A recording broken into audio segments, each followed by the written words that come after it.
I'm Dr. Robert Jones, and in this lecture we're going to go through artifacts. Now, artifacts refer to echoes that are 1. Not in the correct location, 2. Not of correct size, 3. Not of correct brightness, or 4. Not seen. Here are the imaging assumptions related to artifacts. 1.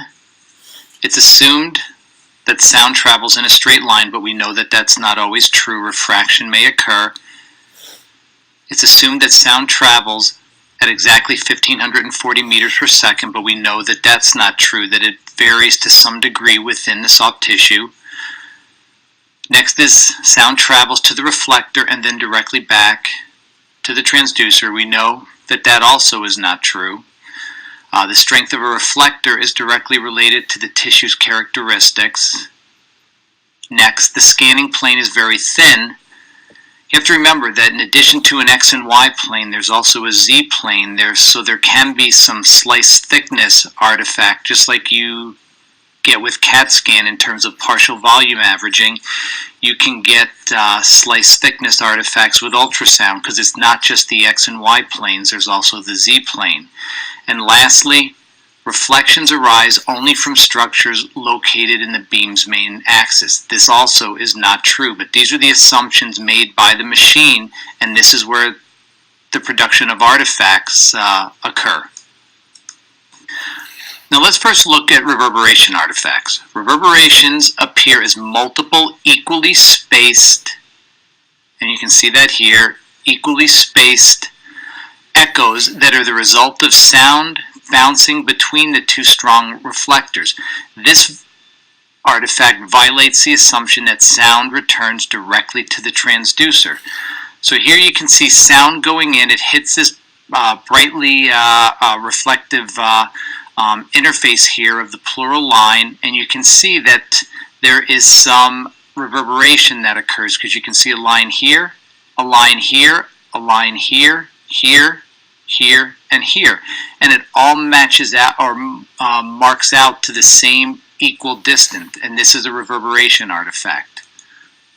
Now, ring down or comet tail artifacts are a form of reverberation artifacts, and they're created when closely spaced reverberations merge. Both air and gas and metal are capable of producing these types of artifacts.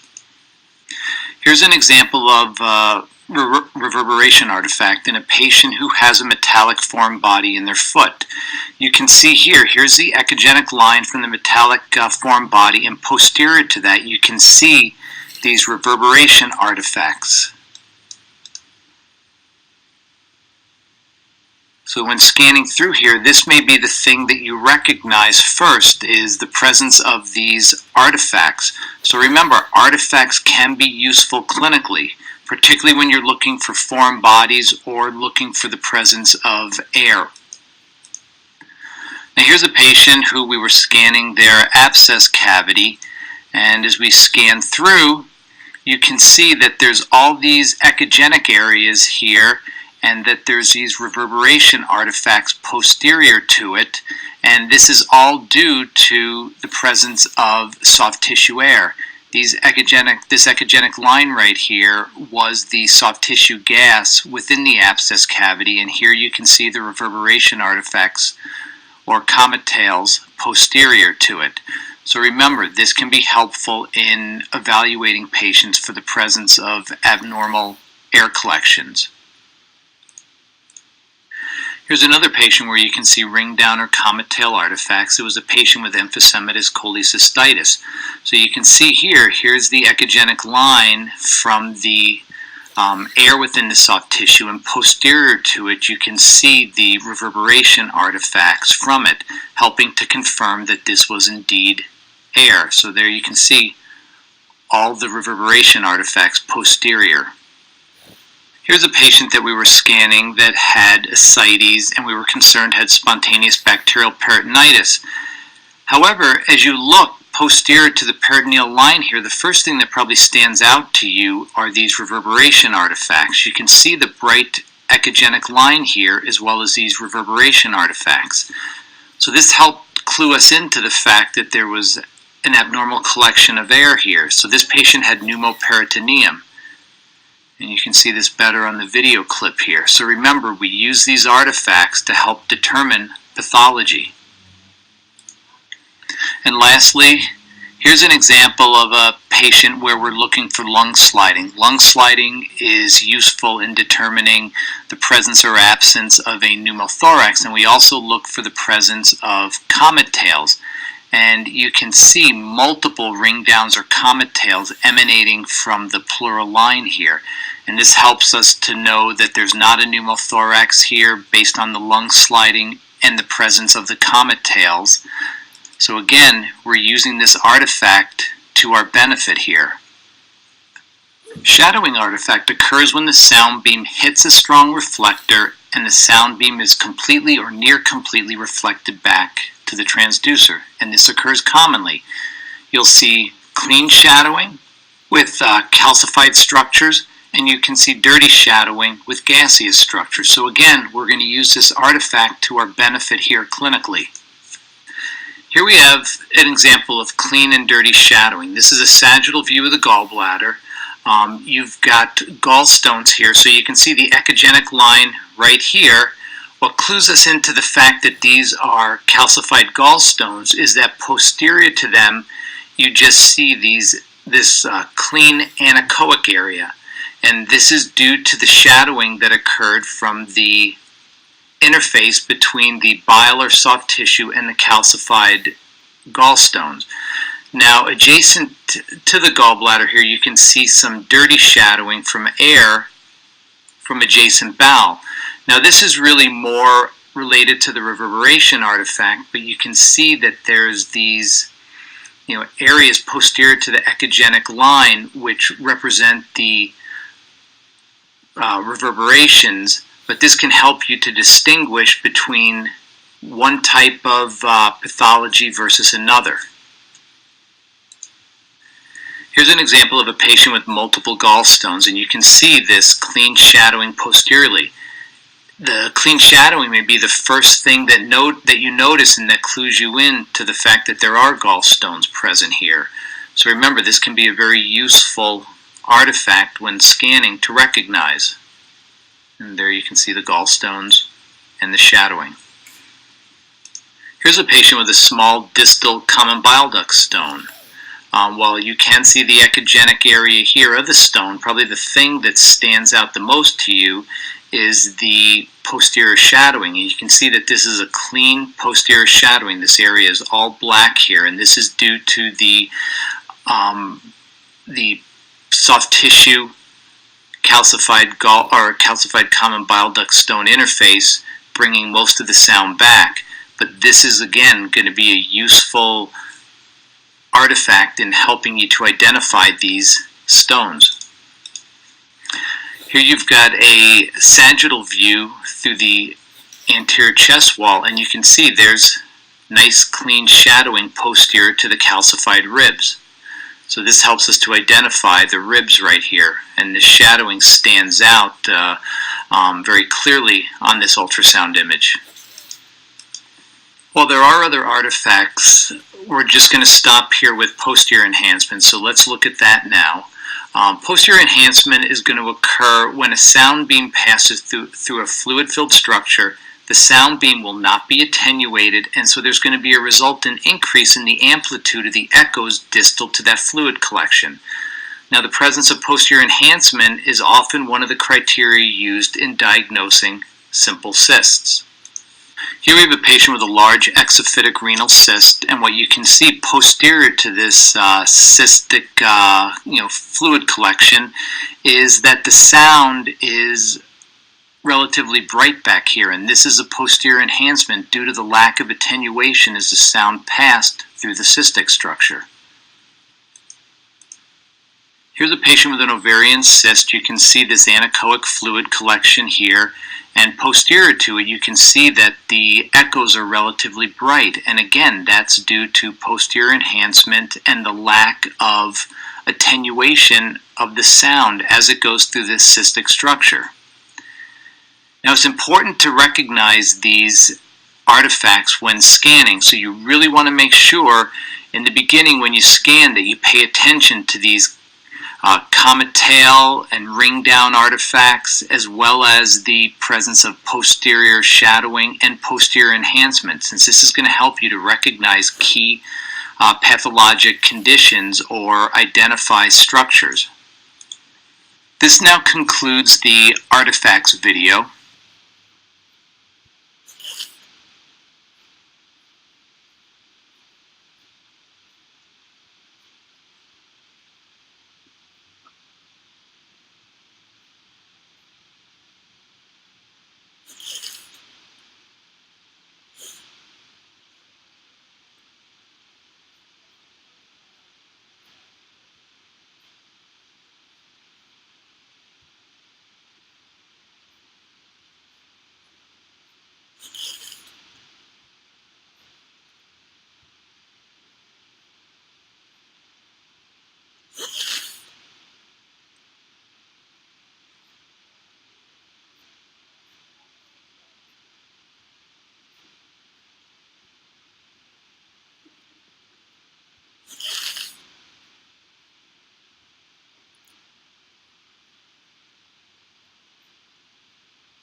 Dr. Robert Jones, and in this lecture we're going to go through the essentials of ultrasound scanning principles. Let's first look at terminology. Everything in ultrasound is going to be based on the grayscale image, and it's going to be based on the echogenicity of the structures. And you can define this relatively or in absolute terms. So here, looking at this image, you can see everything is on the grayscale. You can see that everything ranges from basically black to white. The term anechoic refers to something that is devoid of echoes, or black.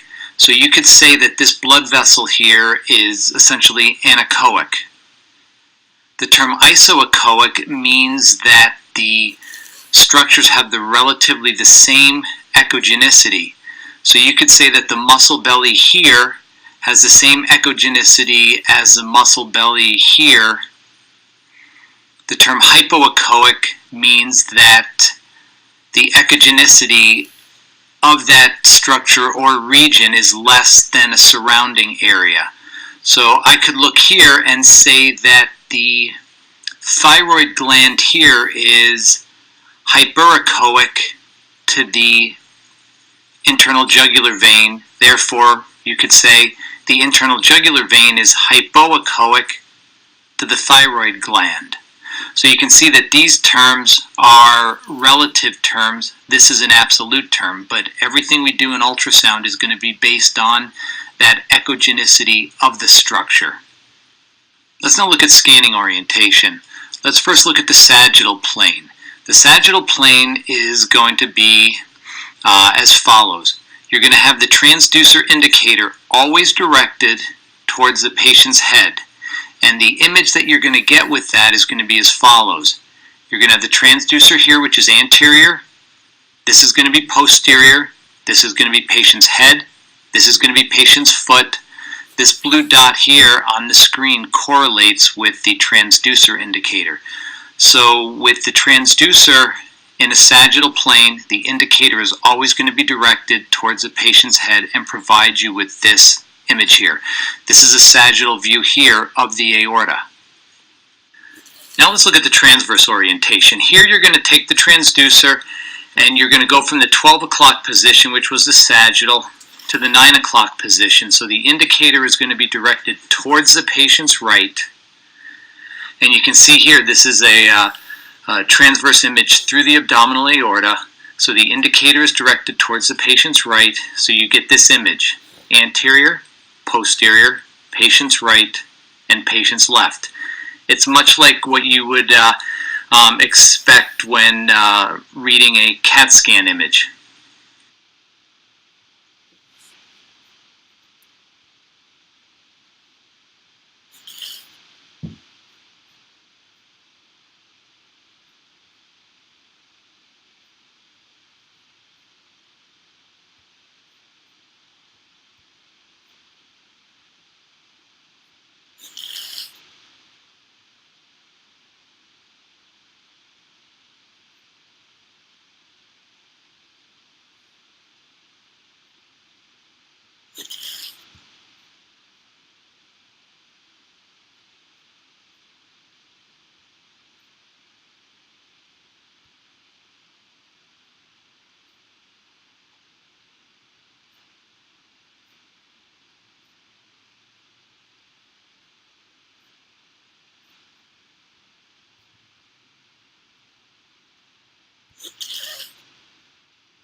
Hey.